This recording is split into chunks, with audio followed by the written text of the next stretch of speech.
기억이 나지 않는다. 키맨이라고 할 수 있는 김웅 의원이 이 말을 남기고 빠지면서 고발 사주 의혹의 진실을 밝혀내기가 참 쉽지 않게 됐는데요. 그렇다면 과연 고발장은 누가 만들었을까요? 그리고 김웅 의원과의 연관성은 어떻게 될까요? 이런 상황에서 국민의힘의 전신인 미래통합당이 지난해 8월 최강욱 열린민주당 의원에 대해서 고발장을 제출했는데 그때 참고 자료가 됐던 초안을 당시 당 법률지원단장이던 정점식 의원이 담당 변호사에게 전달한 것으로 확인이 됐습니다. 그런데 이 고발장이 이른바 손준성 보냄이다 이런 출처로 보도된 문서와 내용이 상당히 일치하는 것으로 그렇게 나와 있어서 실제로 고발 사주 의혹이 당의 고발까지 이어진 게 아니냐 이런 주장도 나오고 있습니다. 좀 새로운 국면으로 접어들고 있죠. 국민의힘이 자체 진상조사에 나서기로 했는데요. 얼마나 밝혀낼 수 있을지 주목됩니다. 이준석 대표의 말을 들어보실까요? 그래도 오늘 이런 것들을 통할해가지고 저희가 살펴볼 수 있도록 그 공명선거 추진단을 출범해서 운영하기로 의결을 했습니다.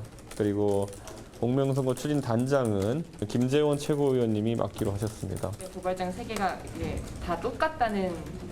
저희도 그런 것들을 원문에 입수해가지고 어떤 경위인지 살펴볼 수 있도록 그렇게 하겠습니다. 예, 그러면 공명선거 추진단장에 임명이 된 김재원 최고위원 얘기를 한번 들어보시죠. 저는 그 국힘 내부 암투 가능성도 제기가 되고 있더라고요. 뭐 그것도 전혀 배제할 수가 없죠. 왜냐하면 지금 후보자가 여러 명이니까 네. 그중에서 또 네. 그런 상황으로 보고 있는 분들도 분명히 있겠죠. 다른 당의 황당한 캠프에 있다는 것 아닙니까? 그럼 내부 암투가 아니고 외부의 공작이라는 의미죠. 지금까지 그 김웅 의원의 주장에 의하면 외부의 불순한 세력에 의한 완전한 정치 공작이고 더 나아가서 황당한 캠프에 의한 조작이다. 예, 윤기찬 의원, 이름을 공명선거 추진단이라고 지었는데 진상조사를 목적으로 하는 그런 기관이다, 기구다 이렇게 볼 수 있겠죠? 예, 그렇게 알고 있습니다. 예.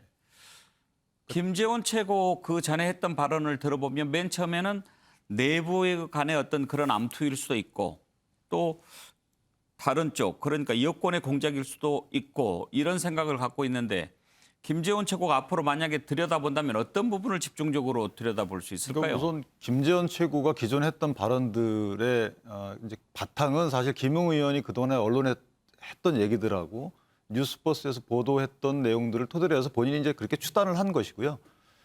그런 의지 내지 본인이 어떤 뭐 신념하고 상관이 없는 말이기 때문에 자격과는 관련이 없는 것이고 아마 이제 당내에서 김웅 의원이 당내에 전달한 과정하고 김웅 의원이 전달했다면 전달할 당시 어떤 말을 하면서 전달했는지.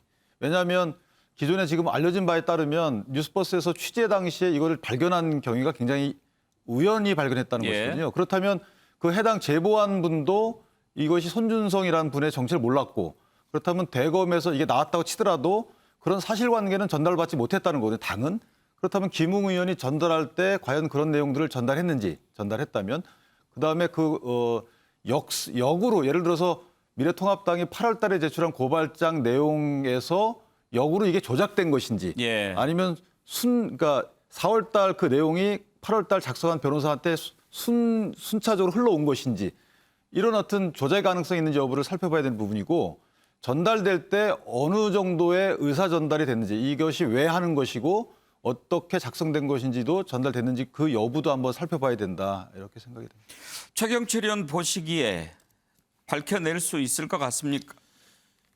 어제 기자회견을 했던 김웅 의원이 이 모든 사안의 핵심 키를 쥐고 있습니다. 그러니까 어제 기자회견 때는 모른다고 했는데 모른다고 했다는 말을 믿는 사람이 별로 없다는 것이죠. 그리고 왜 김웅 의원이 그 당시에 의원도 아니었는데 여러 가지 문건이 자기에게 쏟아졌다고 얘기를 하는데 실제로 쏟아졌겠습니까? 의원도 아닌데. 의원이 아니었기 때문에 그만큼 쏟아지지 않았다는 얘기죠. 그런데 그러한 문건을 받았는데 내가 너무 많아서 기억 못하고 모르겠다. 이렇게 얘기하는 것은 합리적이지 않다는 것이죠. 그렇기 때문에 지금 검찰에서 흘러온 자료가 당으로 어쨌든 갔다는 얘기인데 그 가는 과정에 다리가 바로 김웅 의원이었다고 지금 많은 사람들이 지목을 하고 있지 않습니까? 그렇기 때문에 김웅 의원부터 국민의힘은 풀어내야 된다. 김웅 의원이 다리였는지 아니면 김웅 의원이 실질적으로 모든 이 사안의 출발점이었는지 이것을 당이 규명해내야 된다. 김재현 최고위원이 가장 먼저 해야 할 일은 김웅 의원에서부터 출발을 하였는지 아니면 김웅 의원이 다리였는지 이러한 것들을 규명을 해내야 된다. 예. 특히 김웅 의원이 지금 국민의힘 소속이기 때문에 더더욱 그렇습니다. 지금 검찰의 조사보다는 국민의힘 진상규명이 김웅 의원에서부터 잘 출발해서 김웅 의원을 어떻게 해서 설득을 하든지 아니면 기억력을 되살릴 수 있는 모티브를 주든지 김웅 의원을 잘 조사해서 이 모든 실타래를 풀어나가야 된다. 이렇게 볼 수 있겠습니다. 그런데 김준혁 교수, 지금 정점식 의원이 이렇게 전달을 했느냐 안 했느냐가 또 새롭게 나왔는데 문제는 실제 고발장과 그 초안이 상당히 비슷하다는 것 아닙니까? 뭐 거의 토시 몇 개만 좀 틀리고 예 거의 같다는 거죠. 그건 어떻게 받아들여야 될까요? 글쎄 그 많은 국민들이 아마 저하고 같은 생각으로 받아들일 것 같습니다. 이 국민의힘에서 나왔던 그 문건이 결국은 쭉 돌면서 같은 세 가지의 문건으로 나타났다. 고발장으로 나타났다. 이 부분과 관련해서 국민의힘 내부가 어떤 민주당을 타격하기 위해서 혹은 뭐 최강욱 혹은 유시민 이런 사람들을 갖다가 공격하기 위해서 당이 저렇게 조작을 하는 혹은 뭐 의도적으로 정치 모략을 하기 위한 것을 만든 것이 아닌가 하는 그런 의혹들을 국민들이 가질 것 같고요. 만약에 사실 이런 것들이 진실이라고 한다면은 저는 굉장히 심각한 한국 정당사회, 정치사회 문제가 될 거라고 좀 생각을 합니다. 그런데 이제 김영주 의원, 네. 이게 자꾸 정치 공작 얘기가 나오는데 만약에 여권에서 어떤 조작을 해서 이걸 몰고 가서 이익을 얻으려고 한다면 정치 공작이 성립하겠지만 야권 내부에서 경쟁자를 견제하거나 제거할 목적으로 했다면 그걸 정치 공작이라고 볼 수 있나? 그런 생각도 들어요. 어떻게 보면 그것도 뭐 작은 정치 공작일 수 있겠죠. 정치권에서 예, 일어나는 그것도 공작이니까. 내부적으로는 공작일 수 있는데, 근데 그렇게 정치 공작을 한다는 것은 정말 이제 그야말로 당을 파괴하면서 내가 이겨야 되겠다라고 하는 것은 그야말로 누구를 위한 말하자면 공작이냐. 아무도 이익이 되지 못하는 당장 지금 현재 국민의힘 전체의 여론, 지지율 또 지금 당사자 뉴스버스의 대상자가 되고 있는 말하자면 그 윤 후보 본인 또 그런 어떤 또 김웅 의원과 연관돼 있는 뭐 유승민 의원도 또 하는 연관이 되어 있을 겁니다. 이제 그런 면에서 아무도 이익이 되지 못한 부분을 내부적인 공작을 한다는 것은 물론 정치의 냉정한 세계에서는 있을 수는 있지만 감히 생각할 수 없는 부분이고 다만 제가 느낄 때 뭐 그런 측면보다는 오히려 지금 정전식, 김웅 이와 같이 그야말로 정신비 의원도 2019년 4월 보궐선거에 들어오셨고 예.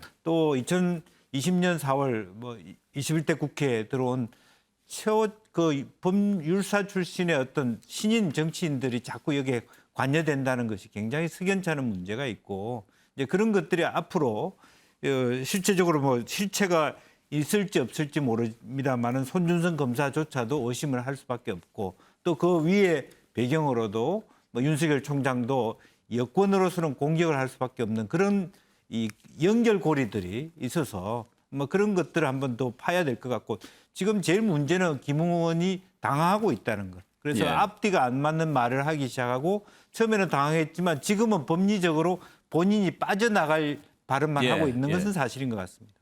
그런데 정점식 의원도 지금 당시 고발장 사건에 대해서 잘 기억이 안 난다. 그렇게 얘기를 한다고 합니다. 핵심 관계자가 전했다는데. 김웅 의원도 그렇고 정점식 의원도 그렇고 국회의원들이 이렇게 기억력이 나빠서 되겠습니까? 뭐 현실적으로 보면 당에서 수많은 뭐 이렇게 그 법률 쪽 관련된 분들한테 제보가 들어오는 것은 기억이 안 날 수도 있을 겁니다. 그런데 지금 이 사안 같은 경우는 말하자면 뭐 최강욱 유시민과 같은 굉장히 중요하게 어떤 면에서는 이 제목 자체가 어쨌든 뭐 이 검찰발 야당을 통한 어떤 고소고발 사건이라면 이게 굉장히 시리어스한 문제인데 단순한 일반 여론이라든지 일반 민원과 구분됐을 텐데 그런 의미에서는 좀 석연치 않다. 일반 민원 여러 사람들 중에 하나가 준 뭐 여러 가지 당에서 이거 법률적 검토해달라 억울하다 하는 것은 그럴 수 있지만은 이 사안이 만약에 거의 비슷한 논조로 그야말로 정점식 의원에 대해서 최종적으로 고발한 것이 토시도 별로 바뀌지 않고 다만 처음에는 선거 전이었고 그 뒤에는 선거가 끝난 결과만 바뀐 거였다면 이것은 기억이 안 날 수 없는 부분이 아닌가 그렇게 생각이 듭니다. 아무튼 어제 김웅 의원의 기자회견은 진상 규명에 큰 도움이 안 됐습니다. 이 내용을 한번 좀 살펴보도록 하죠.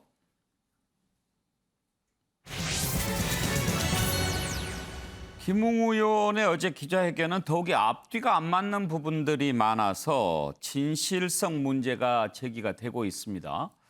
제보자는 내가 누군지 알겠다라고 하면서 고발장은 기억이 안 난다. 그리고 손준성 검사에 대해서 그 전에 인터뷰 보면 준성이 이렇게 불렀는데 전화번호도 내 저장돼 있지 않다. 이렇게 얘기를 합니다. 이런 부분들을 어떻게 받아들여야 할까요? 정세균 민주당 후보는 법꾸라지라는 말이 생각이 난다. 그렇게 비판했습니다. 법꾸라지. 법을 잘 아는 사람이 법을 이용해서 미꾸라지처럼 자기 살 길만 찾는 것. 라는 뜻이겠죠. 김웅 의원의 어제 기자회견 내용 일부 한번 들어보실까요? 범건 고발장 등을 받았는지는 기억나지 않고 이를 확인할 방법도 없습니다.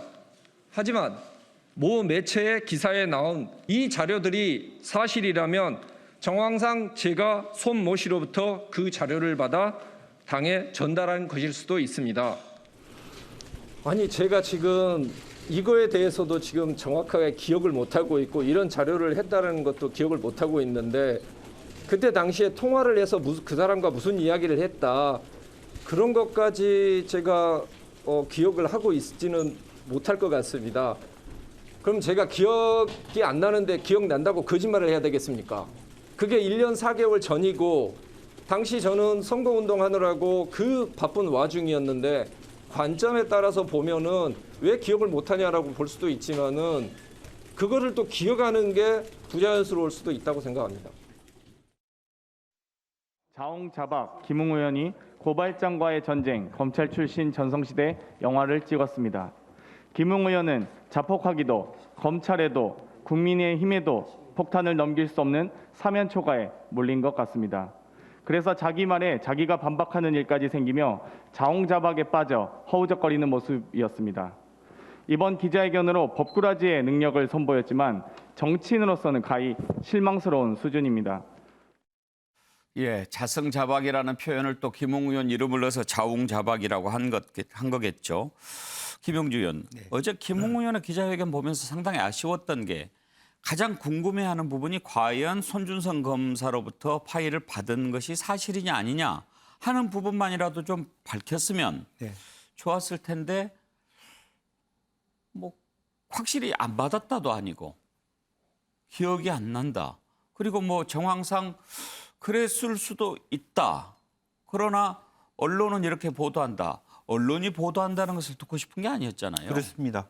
이제 그런 의미에서 방금 우리가 뭐 법꾸라지라고 하는 얘기를 쓰는 이유는 단순 전달자일 뿐이다. 만약 가능성이 있다면 그 본인도 그러지 않습니까? 거의 글자가 비슷하다면 내가 했을 수도 있다.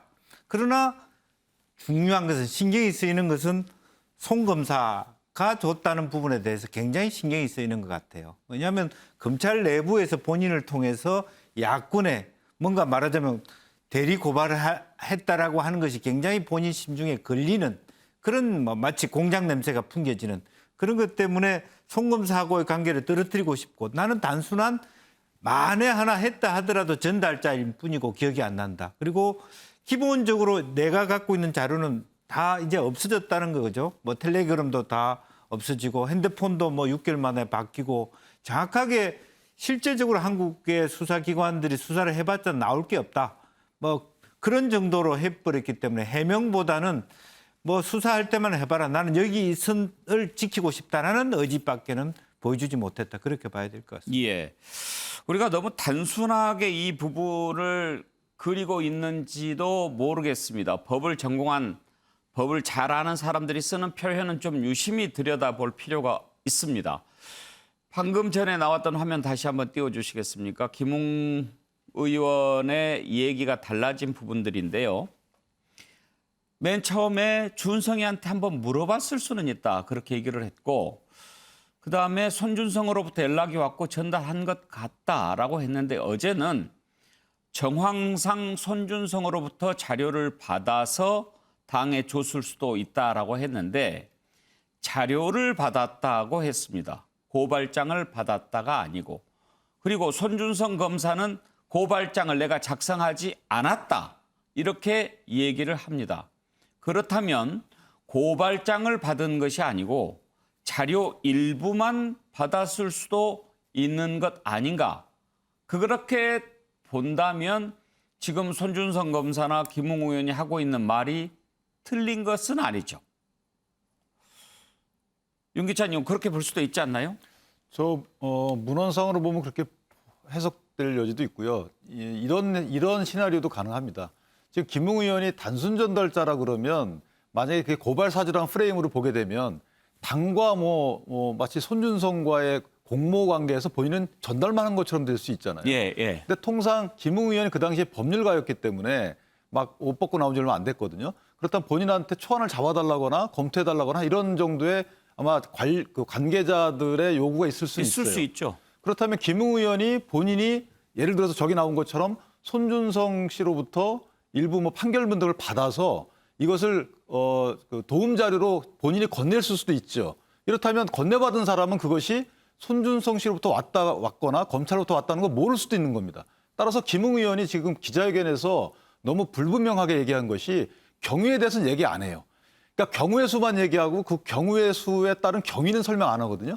그러니까 남들이 볼 때는 이게 김웅 의원이 뭔가 개입이 됐거나 또는 중간 전달자에 불과하다. 결국은 뭐냐면 당이 어떤 큰 위험을 느낄 수 있는 기회를 제공한 것이 됩니다. 근데 제가 알기로는 아까 말씀드렸지만 뉴스버스의 그 기자분이 얘기하는 것이나 김웅 의원이 얘기하는 거나 다 볼 때는 김웅 의원이 만약에 설령 자료를 전달했거나 본인 초안 잡아서 고소장을 작성해서 전달했다 하더라도 이것의 출처가 또는 도움받은 사실관계가 대검의 도움을 받았다든가 손준석 씨의 도움을 받았다든가 이것을 얘기하지 않았을 가능성이 거의 99%라는 거죠. 그러니까 당 입장에서 보면 이것은 김웅 의원이 초안을 잡았거나 김웅 의원이 어디서 구해온 판결문을 우리한테 도움 주려고 전달했구나. 이 정도의 인식을 갖고서 이것을 8월 달에 이후에 한 4개월 지난 뒤에 고발을 했을 수는 있는 겁니다.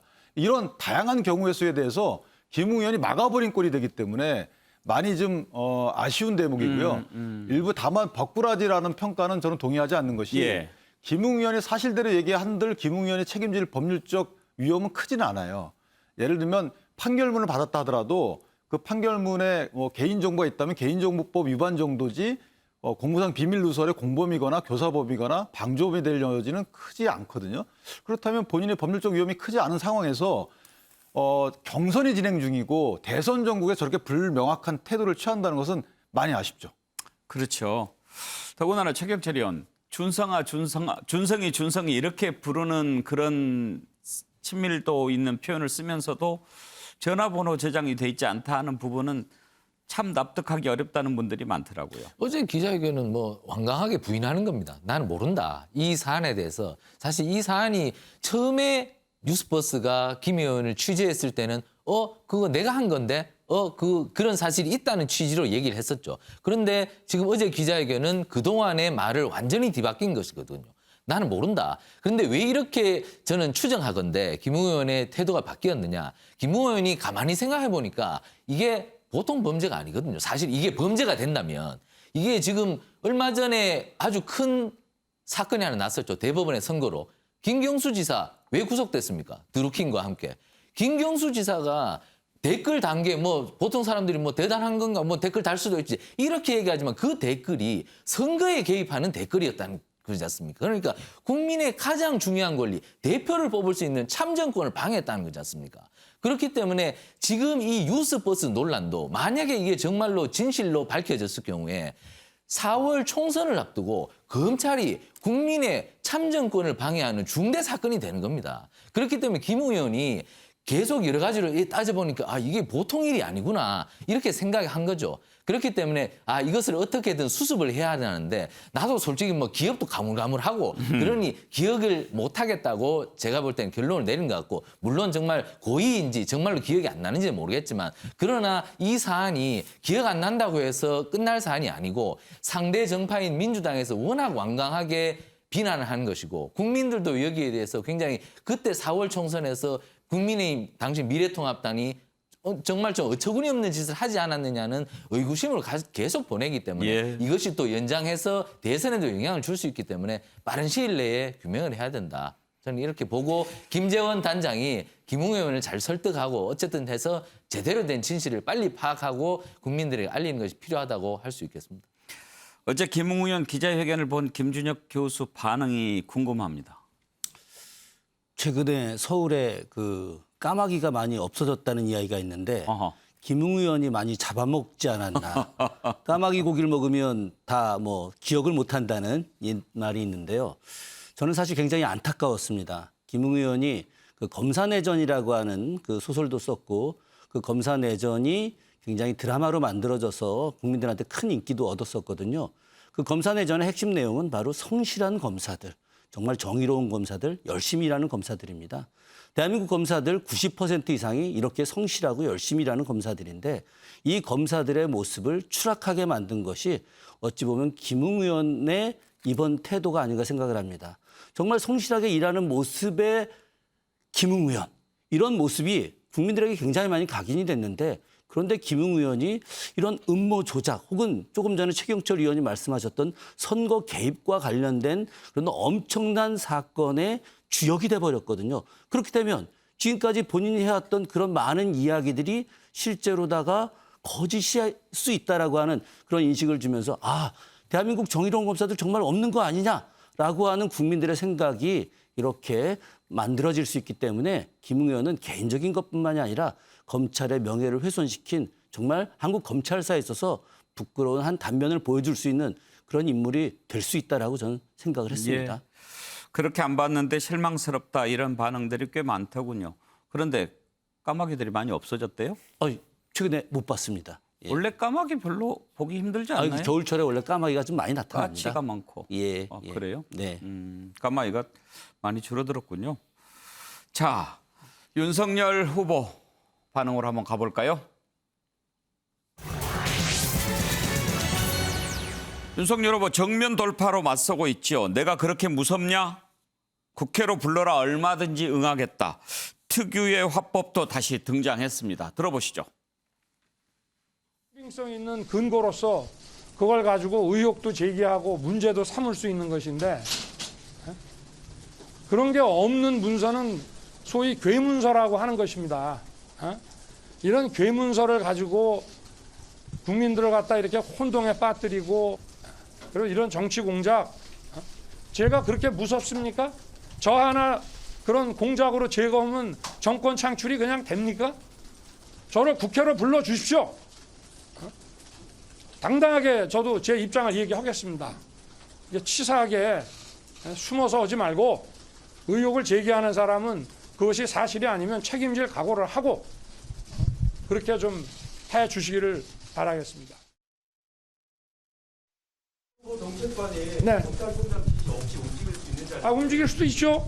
자기가 누구 만나고 누구하고 문건 주고받고 만약에 그런 게 있다고 한들 그런 걸 다 총장한테 보고하고 뭐 결재받고 옵니까?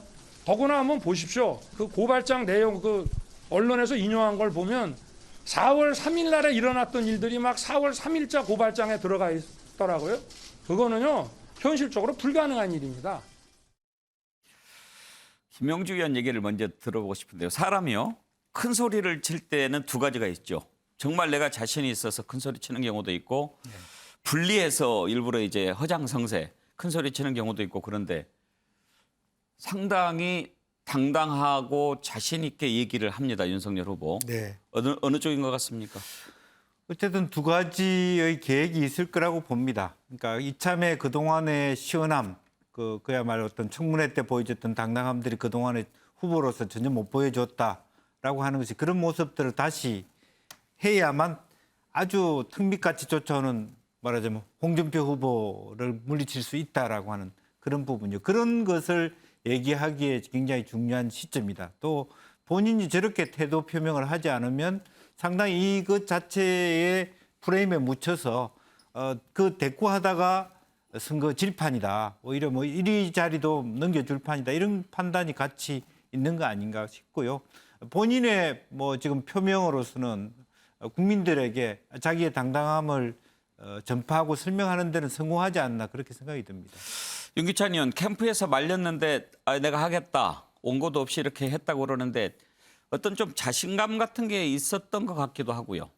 아마도 설명할 수 없는 그러니까 본인이 참모들한테 예를 들어 설명을 한다 하더라도 참모들도 사실은 사실인지 여부에 대해서 모를 수 있잖아요. 예. 그러니까 본인이 그만큼 자신 있다, 이거는 나하고 상관없다라는 걸 보여준 거겠죠. 그건 제가 볼 때는 캠프 내외에 대한 어떤 설명이다, 저는 이렇게 이해를 하고 있고요. 그러니까 윤석열 후보의 경우에는 조금 억울할 수 있어요, 현재까지는. 왜냐하면 윤석열 후보와 기존 손준성 씨와의 직제상의 관계 이외에는 윤석열 후보가 뭐 사주했다, 뭐 이런 취지의 뉴스버스의 논조에 부합하는 정황 증거가 하나도 없어요. 그러니까 직제상의 뭐 범죄정보정책관과 검찰총장이다, 이런 관계 이외에는 윤석열 후보가 사주했다라고 볼 수 있는 정황적 증거가 아무것도 아직까지는 없는데도 불구하고 뉴스버스는 분명히 이런 식의 표현을 썼단 말이죠. 윤석열 당시 총장이 뭐 지신과 사주로 추정되는 손준성이 이런 식으로 앞에 꾸며놨기 때문에 이것은 사실은 정치 공세를 넘어서 여기까지는 공작이죠, 아직까지는.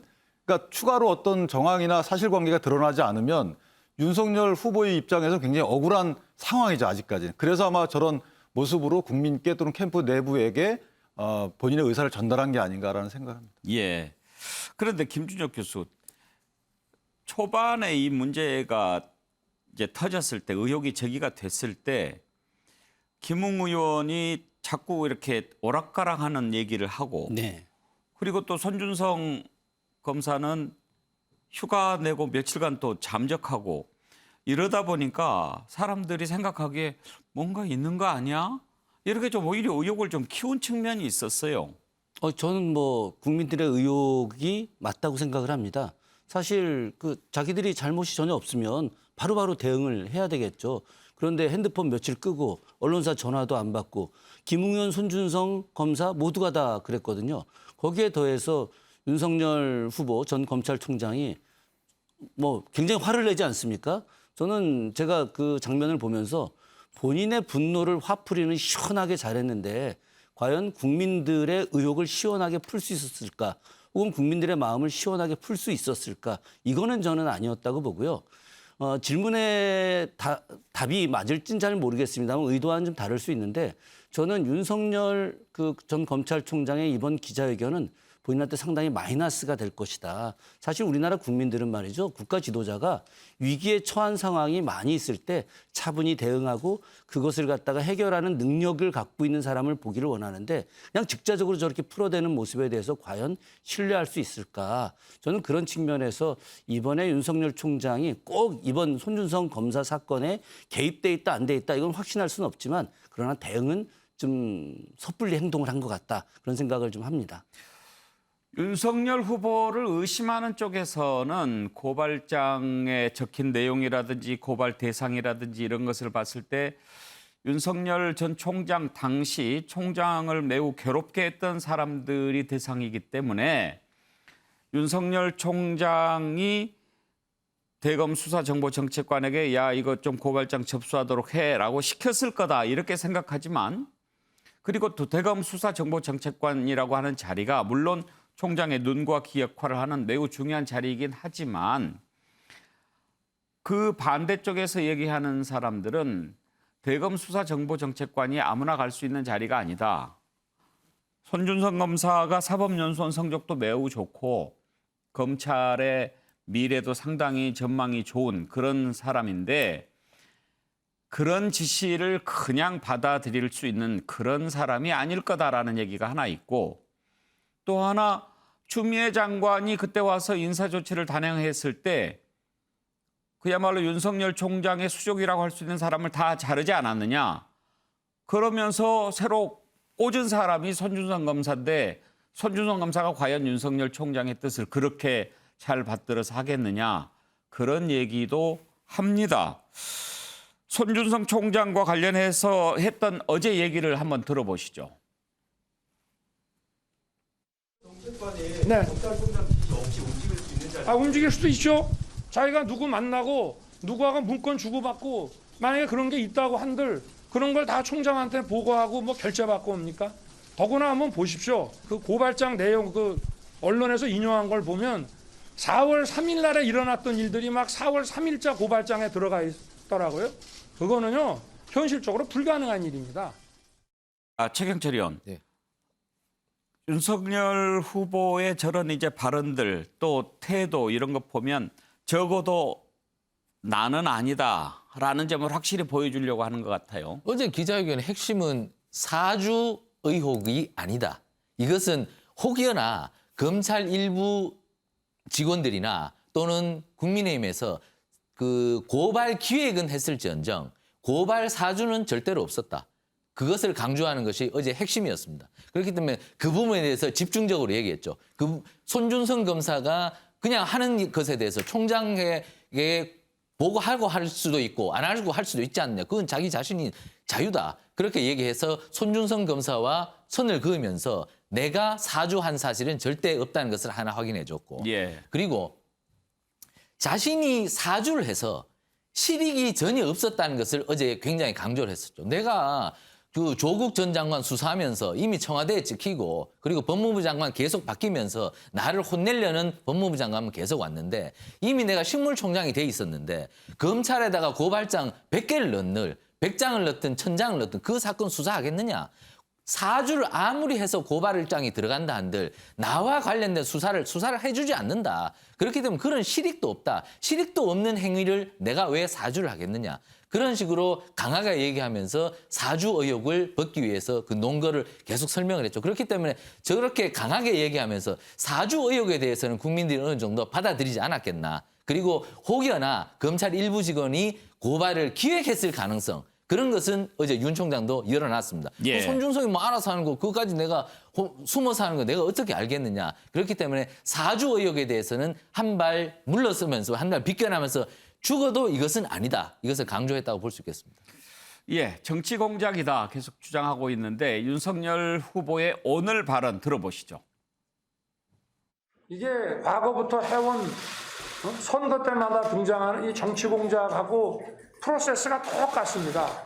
그러니까 제가 여기에 대해서 정치 공작의 특징은 뭐냐? 국민들에게 진상을 정확히 알려주지 않는다는 거예요. 자기들이 그 수사기관과 이런 정보기관을 통해서 정보를 독점을 하고 그렇게 해서 필요한 것만 던지면서 가고 있는 것이기 때문에 하여튼 빨리 신속하게 진상을 다 확인해서 어떤 방향인지 결론을 국민들에게 빨리 내라 이런 얘기를 저는 하고 싶습니다. 질질 끌면서 뭐 냄새나 계속 풍기고 이러지 말고 빨리 확인할 거 확인해가지고 결론을 내라. 윤기찬 의원 질질 끌면서 냄새나 풍기고 윤석열 후보가 그런 표현들이 상당히 좀 옛날에는 어필했죠. 정치인의 문법은 아니죠. 그런데 이제 그 대상자들, 그러니까 말에 듣기를 원하는 대상자들은 상당히 광범위할 것 같아요. 당 내외 또는 뭐 사실은 본인들 아까 말씀드린 본인 캠프 내에서도 이제 확신을 심어줘 흔들리지 말라라는 부분도 있고 다만 저는 이걸 보면서 좀 안타까운 부분은 어쨌든 관련되는 분들이 명쾌하게 해명을 하고 있지는 않아요. 명쾌하게 해명하시는 분들은 손준성 씨도 내가 주진 않았다고 해명을 했고 윤석열 후보도 나는 사주하지 않았다고 분명히 얘기를 했고 나머지는 이제 명쾌하지가 않아요. 그러다 보니까 이 경로 파악이 안 되고 있기 때문에 사실은 국민들 입장에서 보면 뭔가가 있는 거 아니야 이렇게 보시는 분 입장이 있고 또 지지하는 마음에 따라서는 뭔가 또 다른 뭔가 의도하는 바가 또 있는 거 아니야 이렇게 또 보시는 분도 있어서 사실 판단이 쉽지 않은 분야이기 때문에 당이 진상조사를 통해서 당내에서 경로를 확인한들 또는 검찰이 수사를 통해서 확인한들 사실 그 어떤 경위나 매듭이 풀리지 않기 때문에 저것은 저는 선거 이후까지도 여전히 계속되지 않을까라는 생각을 합니다. 그러면 과연 국회에서는 밝힐 수 있을까요? 윤석열 후보 얼마든지 응하겠다, 불러라라고 얘기하는데 민주당의 윤호중 원내대표 보채지 말라라고 얘기했습니다. 들어보시죠. 생중계를 지켜보는 국민들 앞에서 화가 잔뜩 난 모습을 보였습니다. 시청하는 국민은 아랑곳하지 않고 협박하는 태도로 일관했습니다. 지도자의 언어와 태도가 아닙니다. 무소불위 특수부 검사로 살아온 권력자의 언행이 아닌가 합니다. 이 국회로 불러달라 이렇게 이야기를 했는데 국회는 이 윤석열 후보를 무서워하지 않습니다. 그런데 윤석열 후보는 국회를 우습게 보는 것 같습니다. 때가 되면 다 부를 테니 보채지 마시기 바랍니다. 김영준, 국회에서 부른다라고 하는 건 뭐 국정감사 증인 채택을 얘기하는 걸까요? 국정감사가 될 수도 있고 뭐 법사위 자체에서의 질의가 될 수도 있고 뭐 얼마든지 또 국감이라는 시기가 오고 있기 때문에 여러 가지 방식은 다양하지만 어쨌든 때가 되면 부를 수 있는 계기가 되는데 지금 현재는 어쨌든 기본적으로 윤석열 후보도 그렇고 김웅 의원도 그렇고 이 전략을 좀 수정하는 것 같습니다. 국민들을 더 헷갈리게 하는, 방금 윤석열 총장도 정치 공작이다. 이게 누가 시작한 정치 공작이고 누구를 위한 정치 공작이고 누가 하는 정치 공작인지 모르게 만드는 그런 방향으로 수정하고 있지 않느냐. 오히려 기자회견을 자청해서 명쾌히 해결하기보다는 더욱더 국민을 어리둥절하게 하고 잘 모르는 분들은 아, 여당이 정치 공작하는구나 이렇게 느끼게 하는 정도의 전략을 짜고 있는 거 아닌가 그렇게 생각이 듭니다. 예. 자, 그러면 페이지를 넘겨서 지금 윤석열 후보의 대응 전략 한번 짚어보도록 하겠습니다. 자, 일단 당당하고 자신감 있게 얘기를 했습니다. 그러면서 제보자 쪽에 초점을 많이 맞추고 있습니다. 제보자가 과연 누구인지 아직은 알 수가 없습니다.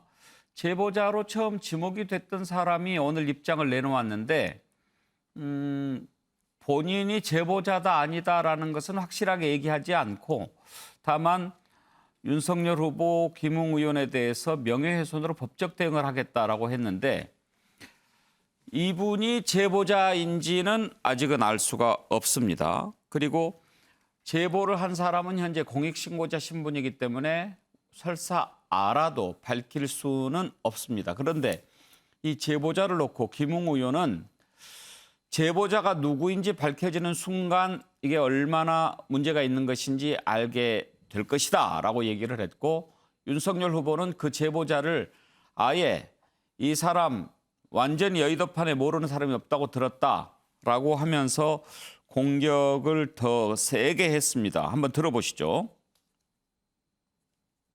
저는 그때 제가 받았던 자료를 당 선거 관련해서 중요 직책에 계신 분에게만 전달을 했습니다.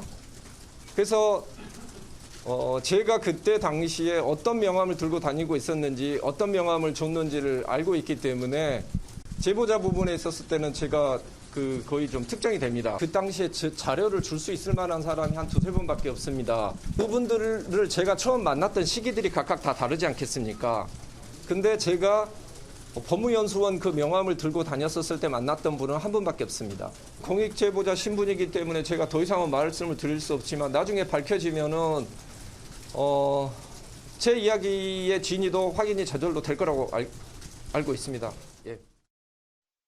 이거를 인터넷 매체에다가 제일 먼저 제보했다고 하는 사람 여러분 전부 다 알고 계시죠? 그 사람의 신상에 대해서.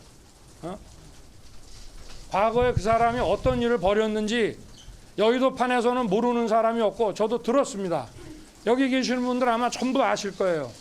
근데 그 사람이 어떻게 갑자기 언론의 제보부터 먼저 한 사람이 어떻게 갑자기 공익제보자가 됩니까?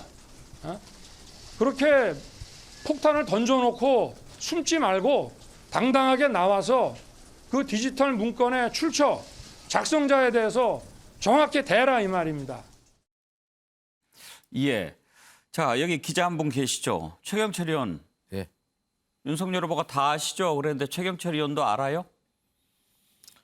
그렇게 뭐 저희들 취재망에는 그 특정인의 이름이 특정이 됐고 그 분이 맞는 것 같아요? 맞다고 하는데 저는 뭐 그까지는 정확하게 뭐 그분이 실토를 하지 않으니 네. 그리고 그분은 또 강하게 부인을 하고 그리고 또 본인이 아니라고 합니까? 또 하고 또 다른 사람이 또 거명되기도 하고 그래서 오늘은 솔직히 뭐 한 3명까지 거론되기도 하고 오리무중입니다 계속. 그러니까 그런데 어제 윤석열 후보가 얘기했을 때는 한 명을 머릿속에 특정하라고 얘기한 거 그렇습니다. 아니겠습니까? 어제는 특정이 돼서 뭐 그분이 뭐 또 반박도 하고 이런 것 같은데 그래서 오늘은 또 다시 그렇게 되니까 오리무중으로 빠져들었죠. 그렇게 돼서 어제는 한 명이 특정이 됐는데 오늘은 다시 2명이 됐다가 또 뭐 3명으로 얘기하는 사람도 있고 뭐 그래서 좀 갈수록 좀 태산인데 지금의 문제는 공익 제보자를 이렇게 빨리 지정을 해버림으로써 진상을 파악할 수 있는 길이 검찰밖에 갖고 있지 않다는 것이죠. 그렇기 때문에 점점 진상 규명은 오리무중이 되고 점점 더 꼬여가고 점점 더 논란만 커졌다는 것이죠. 그렇기 때문에 저는 공익 제보자인지 사실 윤석열 후보도 굉장히 반발을 했지만 공익 제보자를 사실 6일 만에 지정해 주는 것은 매우 이례적인 케이스지 않습니까? 추미애 장관 아들 군무 이탈에 관해서 공익 제보한 사람이 68일 만에 공익 제보자가 됐습니다. 그렇게 많은 사람들의 사례가 적어도 2-3달씩 걸리고 이렇게 됐는데 지금 이분은 고작 6일 만에 벼락치기로 공익 제보자 갑자기 됐다는 것이죠. 그렇게 된다면 여기에 대해서 여러 가지 좀 논란이 있을 수밖에 없는 것이죠. 그런데 윤기찬 의원 지금 김웅 의원이나 윤석열 후보가 얘기했던 제보자가 동일인 것으로 추정이 되는데 그 추정되는 사람이 오늘 입장을 밝혔습니다. 그런데 본인이 제보자인지 아닌지는 밝히지를 않아서 우리도 그 사람이 공익신고자에 해당이 되는지 안 되는지는 모르겠습니다만 누군지 다 아시죠라고 했지만 김웅 의원이나 윤석열 후보도 이름을 거명하지는 않았잖아요. 그런 경우에도 명예훼손으로 이렇게 고소를 할 수 있나요? 예를 들면은 그 제시한 말에서 나온 제시한 정황만으로도 특정인을 만약에 유추할 수 있다면 네, 그렇죠. 유추해서 특정할 수 있다 그러면 이제 가능은 하지만 어쨌든 지금 보면 김웅 의원과 윤석열 후보가 얘기하는 분은 한 분 같아요. 같은 분 같은데 김웅 의원은 본인이 뭔가를 전달한 상대방을 얘기하는 것 같고 윤석열 후보는 그 상대방으로부터 만약에 정보가 유통이 됐다면 최종 그 정보 귀착자와 이 김웅 의원으로부터 정보를 받은 사람 사이에 전달 과정이 짧다면 그러면 해당 김웅 의원으로부터 전달받은 사람이 간접 제보한 거 아니냐라는 식의 오해가 깔려 있는 것이죠. 그래서 직접 제보자뿐만 아니라 간접 제보자의 개념까지 포함한 그런 식의 워딩 같고 결국은 근데 그것은 확인돼 봐야 하는 것이고요. 아직은 그 제보자로 추정되는 사람에 대한 비난성 발언은 아직은 할 때는 아닌 것 같고 다만 그 최 의원께서 얘기했듯이 너무 빨리 지정을 했어요. 대검에서. 그러다 보니까 사실 공익신고자로 지정이 되려면 여러 가지 조사를 해야 되거든요. 이 사람이 부정한 목적으로 한 것이 아닌지 증거를 얼마나 갖춰있는지 이런 것들을 확인한 이후에 그다음에 공익신고자로 특정을 해야 되는 건데 그런 절차 없이 바로 해버리니까 김웅 의원에 나와서 밝힐 수 있는 범위가 상당히 줄어들었다. 결국 말하면 국민이 알 권리가 상당히 침해됐다 이렇게 볼 수 있습니다. 김웅 의원 또 윤석열 후보 이렇게 제보자를 비난하고 있는데 여기에 대해서 이 의혹을 처음 제기했던 뉴스버스의 발행인은 메신저를 공격하는 것이다라고 비판하는 입장을 밝혔습니다. 들어보시죠. 이제 그분이 공익신고자는 맞고요. 네. 근데 윤 후보께서 이제 사실관계에 대해 먼저 해명을 이렇게 먼저 하셔야 되는데, 저희 이제 사실 그 제보자는 저희 취재에 응했을 뿐이에요. 네. 어제 이제 전혁수 기자, 그 취재를 했던 전혁수 기자가 취재 경위에 대해서도 저희 뉴스버스에 지금 기사가 올라와 있습니다. 네. 근데 그걸 보시면 알겠지만 그 제보자라는 분은 처음에 손준성 검사의 손준성이 누군지도 잘 몰랐어요, 신분을. 뭔가 알아야, 그런 걸 알아야 의도도 하고, 이렇게 이렇게 또 공작도 하고 이러지 않습니까? 근데 알지도 못하는 상태에서 저희 취재에 응했을 뿐이에요. 근데 그 제보자를 공격을 하고 있는데 저는 전형적인 메신저 공격이라고 생각합니다. 김영준, 메신저를 공격하는 것도 방어의 수법의 하나죠. 뭐 그런도 충분히 수법의 하나일 수 있죠. 그런데 이제 그렇지만 그 공격을 함으로써 뭐 실제적으로 보면은 이익을 볼 수 있는데 지금 이미 대검이 손을 썼기 때문에 물론 권익위 자체는 그런 사실과 또 다른 입장을 하고 있습니다만은 또 대검 자체도 이것이 어떤 근거에 의해서 그렇게 했는지 오히려 더 공론화하면서 빨리 이것을 밝혀내는 것이 더 필요했는데 오히려 이것을 감싸주는 그런 배경을 제공한 거 아닌가. 그렇기 때문에 훨씬 더 이 논의가 길어질 수밖에 없을 것 같다는 생각이 듭니다. 예, 그리고 또 한 가지 윤석열 후보가 기자회견을 하면서 이런저런 표현을 했는데 특히 언론에 대한 인식을 놓고 이런저런 얘기가 많이 나옵니다. 문제가 됐던 발언들을 한번 들어보실까요? 뭐 인터넷 매체나 또는 무슨 재소자나 의원들도 면책특권 뒤에 숨지 말고 국민들이 다 아는 그런 메이저 언론을 통해서 그게 도대체 어떻게 뉴스타파에 유출이 되며 또 뉴스타파가 한번 공개하고 나니까 메이저 언론들이 벌떼처럼 그거를 보도를 하고 이렇게 나갔는데 메이저 언론이 안전하겠습니다. 언론은 보도할 수 없어요. 뭐 작은 언론이든 메이저 언론을 말하는 것이 아니라 뭐 뉴스타파나 저 뭐죠? 뭐 뉴스 뭐였지? 뉴스버스가 하고 그리고 나서 막 달라붙을 것이 아니라 있으면 차라리 그런 데 줘가지고 처음부터 독자가 많고 이런 데서 바로 시작하는 게 맞지 않냐 이런 얘기입니다. KBS, MBC에서 바로 시작하든지. 예, KBS, MBC에서 바로 시작하든지 윤석열 후보가 메이저 언론이 만약에 보도했다면 더 많은 국민들이 믿었을 것이다. 이런 생각을 하는 것 같지요. 그리고 장제원 의원, 윤석열 후보의 지금 캠프에서 중요한 일을 맡고 있는데 장제원 의원도 국회 법사위에서 그 보도한 언론을 매우 폄하하는 발언을 했죠. 들어보시죠. 허접한 기사 하나 가지고 현안질에서 정치 공세한다? 선택적 현안질입니까? 뻔한 거죠. 민주당 법무부 장관이 민주당 의원들과 짝짝꿍 해가지고 무슨 말을 할지 안 봐도 뻔합니다. 자, 이런 인식에 대해서 어떻게 생각하시는지 의견을 듣고 싶습니다. 김준혁 교수. 뉴스타파하고 뉴스버스가 거의 같은 언론사인 것 같네요, 보니까. 사실은 뉴스타파하고 뉴스버스는 전혀 다른 진보 진영과 보수 진영의 대표적인 인터넷 언론사라고 할 수 있는데 그런데 저는 그 윤석열 후보가 이번에 큰 실수를 했다고 봅니다. 왜 그러냐면 메이저 언론사들도 많이 있지만 그러나 수많은 작은 인터넷 언론사들도 굉장히 많이 있거든요. 인터넷 언론사들 입장에서 봐서는 이분의 언론관이 굉장히 좀 잘못돼 있구나.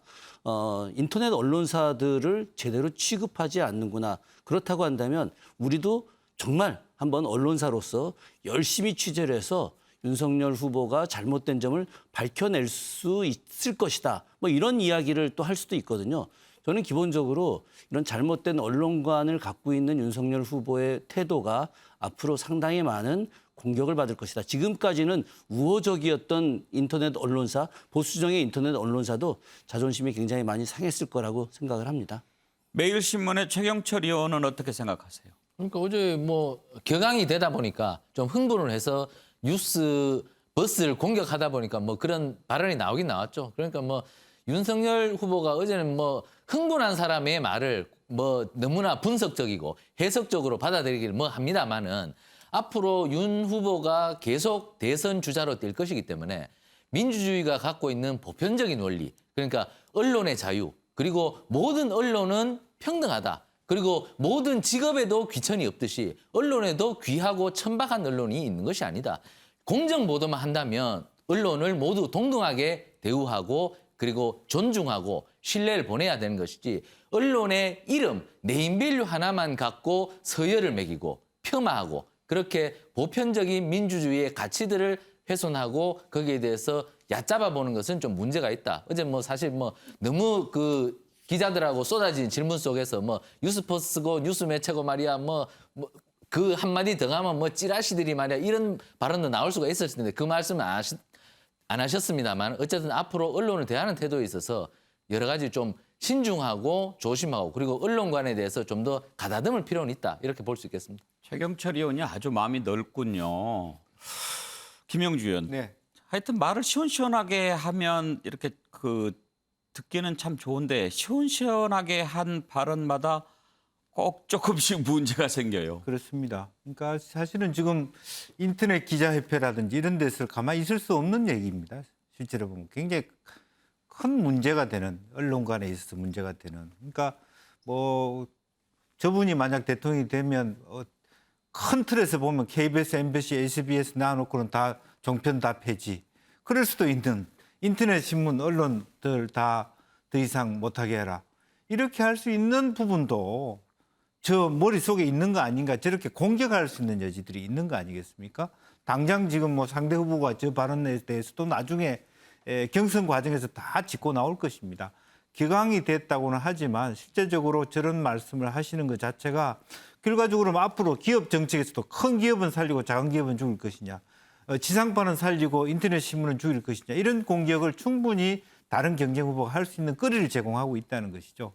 그리고 거리 제공 이전에 저 인식 자체가 매우 위험한 발상이라는 것을 말씀드리고 싶습니다. 예, 격앙이 된 상태였지만 적절한 발언은 아니었던 것 같습니다. 자, 이렇게 판이 커지면서 이해찬 전 민주당 전 대표까지 지금 가세하고 나섰는데 여권으로 한번 가볼까요?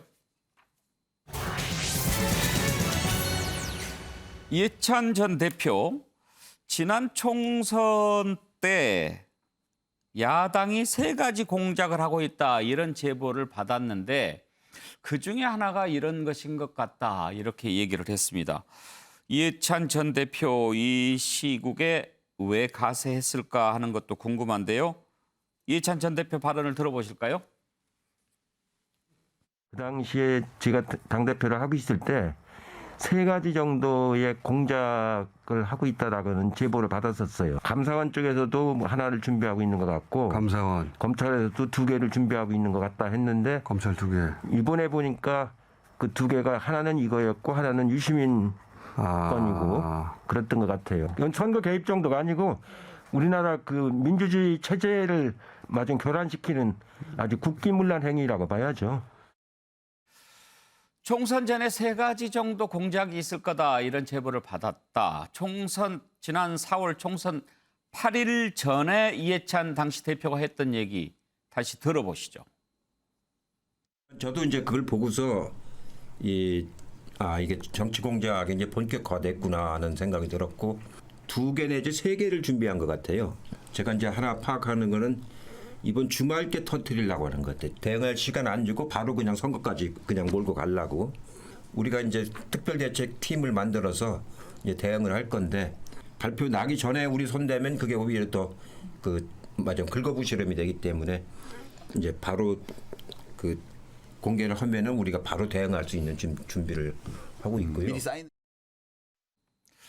김영주 의원, 이제 대표를 했으면 뭐 이런저런 정보가 들어올 텐데 실제로 그런 제보를 받았을까요?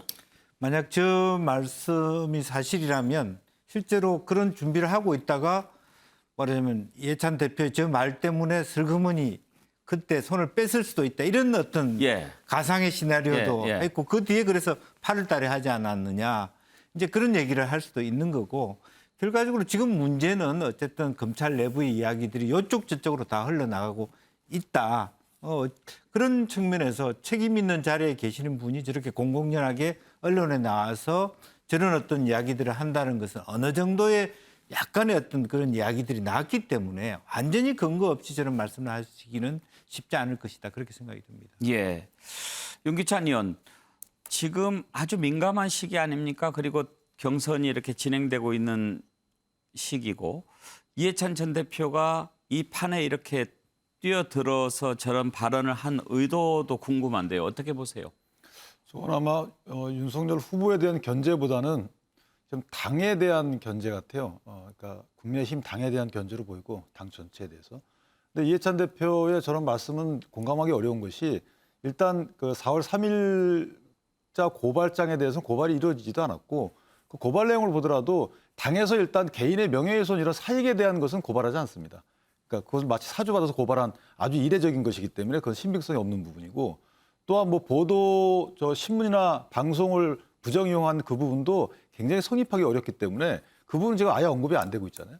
두 번째는 4월 8일자 고발인데 이것은 이 대표가 말씀하신 그 시기에 비춰보면 4월 1일 내지 2일 날 최강욱 대표 스스로 말한 거에 대해서 공직선거법 위반죄로 고발한 거거든요.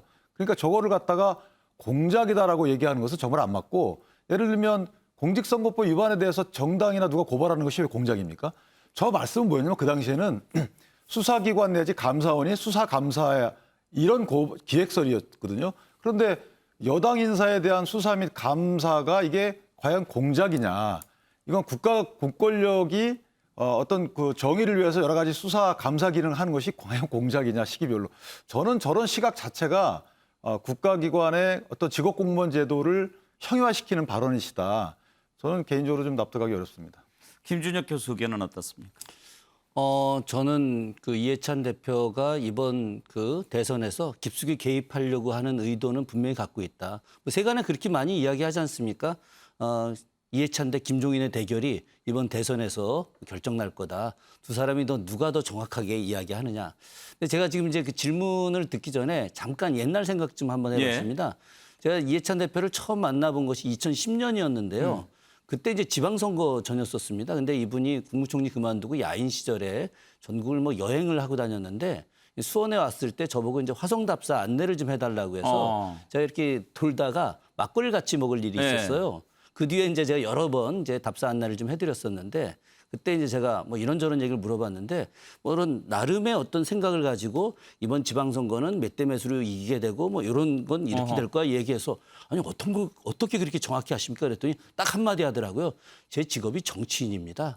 예, 정치인은 그런 거 예상하고 분석하고 다 해야 됩니다.라고 하는 거죠.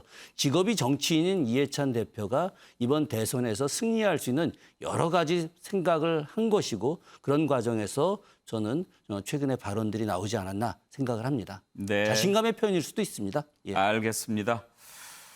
자, 민주당 얘기 나온 김에 민주당 경선 내용 한번 살펴볼까요? 열기가 더해가고 있습니다. 1차 선거인단 투표 어제 시작했는데 첫날 투표율이 50%를 넘어섰습니다. 51.19%. 오늘 밤 9시까지인데요. 상당히 높은 투표율이 나올 것 같습니다. 그리고 1차 슈퍼위크 결과가 오는 12일 발표가 되는데 매우 중요한 한 주가 됩니다. 이낙연 후보 지난번 충청권에서 패배를 당한 이후에 의원직 사퇴라는 승부수를 던졌는데요. 과연 이번 주 투표에 영향을 미칠 수 있을지 궁금합니다. 어제 약간 울컥하는 모습도 보이기도 했는데요. 이낙연 후보 기자회견 들어보시죠. 저는 국회의원직을 버리고 정권 재창출에 나서기로 결심했습니다. 저의 모든 것을 던져 민주주의와 민주당, 대한민국과 호남 그리고 서울 종로에 제가 진 빚을 갚겠습니다.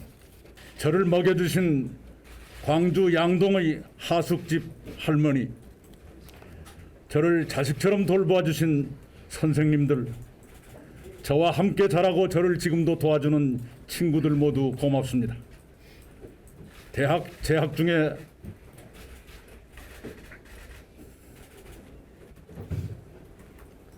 많이 굶었지만 저는 성장기의 저를 자랑스럽게 기억하고 있습니다. 예, 자 울컥하는 모습도 봤습니다. 김영주 의원, 의원직 사퇴라고 하는 게 하나의 승부수인데 던질만 했다고 보십니까?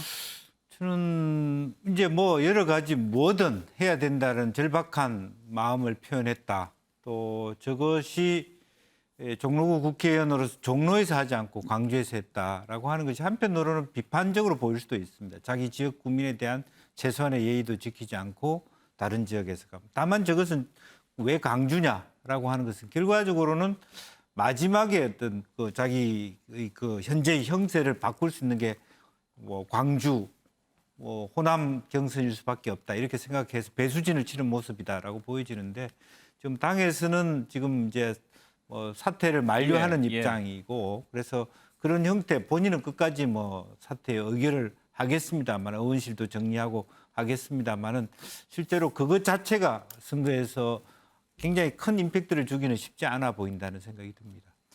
최경철 의원 전망하시기에 판세 변화가 좀 있을 것 같습니까? 어떻습니까? 매우 어려운 싸움이죠. 이재명 후보의 대세가 너무나 강해졌고 그리고 뭐 며칠 전에 전재수 의원까지 이렇게 넘어오는 거 보면 굉장히 세가 강해졌다. 그래서 이낙연 대표로서는 매우 어려운 싸움이다. 근데 이낙연 대표로서는 이제 물러설 수 없는 싸움이기에 승부수를 던진 것이죠. 여태까지의 그 이재명 후보와의 구도를 강대강, 그러니까 이재명 후보를 계속 공격하면서 강한 모습의 이낙연을 보여줬다면 이제는 고향에 가서 나 이렇게 약해졌어. 강대 약구도를 바꾸면서 약한 자, 고향 그 호남의 아들 이대로 내버려 둘 거야? 이런 식으로 울먹이면서 이제 호소를 하는 것이죠. 그렇기 때문에 이 고향 사람들이 약자 동정 투표를 할 것이냐 아니면 강자 편승을 계속 갈 것이냐 이것을 호남이 지금 판단을 해야 되는데 제가 볼 때 호남은 아마 전략적 판단을 하지 않을까. 전략적 투표를 해서 야당 후보가 이길 수 있는 후보로 가지 않을까. 지금 이낙연 후보가 지금 강대 약으로 나오는 것은 조금 늦은 선택이라고 저는 예측을 합니다. 네. 끝으로 국민의힘 경선전 내부 잠깐 들여다보겠습니다. 아직까지 토론 한번 하지 않고 무슨 발표회해서 학예회 이런 혹평을 받기도 했죠. 국민의힘 오늘 대국민 면접, 국민 시그널 면접이라고 이름을 붙였는데요. 그걸 진행했습니다. 두 팀씩 이틀 동안 한다고 하는데 진중권 전 교수 논객이죠. 진중권 전 교수를 면접관으로 초청했답니다. 좀 독특한 것 같은데 다소 무례해도 용서해달라. 얼마나 세게 질문을 했는지 몇몇 장면 한번 보시죠. 국민의힘은 탄핵의 강을 건넜다고 보십니까? 건너고 있는 중이죠. 다 건넜는데 유승민 후보만 아직 못 건너신 것 같아요. 제가 보니까 뭐 이준석 대표도 예. 당선이 되고 뭐 예. 그 박근혜 대통령 잡아넣은 이를테면 윤석열 후보도 보수 진영에서 되게 지지가 높은데 유승민 후보만 지금 배신자 뭐 이렇게 이미지의 아이콘이 있어서 그 질문하시는 분은 제가 배신자라고 생각하세요? 본인이 아니 그 왜 배신자라고 생각하시니까 저한테 그런 표현 쓰시는 거 아니에요? 보수 진영에서 왜 지지가 안 오르는지 좀 억울하십니까 그게? 중도 확장성은 있는데 솔직히 말씀드려서 억울하죠. 왜 여성들은 왜 홍준표 후보를 지지를 안 할까요? 혹시 이게 예전에 그 여성 비하, 막말, 발언, 뭐 입에 담기도 그렇지만 뭐 돼지발정제, 뭐 이런 자서전에 이런 것들이 굉장히 좀 안 좋은 이미지로 남아서 차마 홍준표는 못 찍겠다 이런 거가 많은 거 아닌가요? 그렇습니다. 아 맞나요? 야, 제가 이어서 좀 질문을 드릴게요. 예. 윤기찬 의원, 홍준표 후보가 여유가 많이 생긴 것 같죠? 뭐 질문에 대한 답변하는 데는 상당히 탁월하시죠. 19대 대선 때부터도.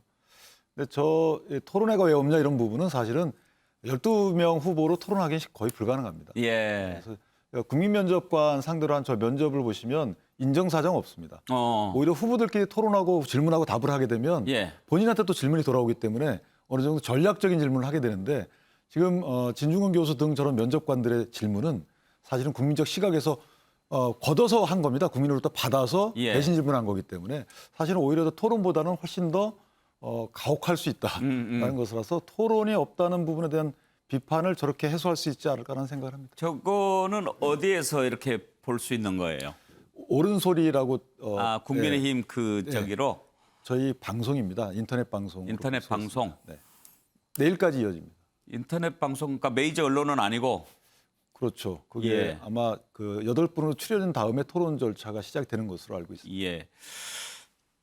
그 지난번에 정책 발표회인가요? 네, 비전 발표회. 비전 발표회.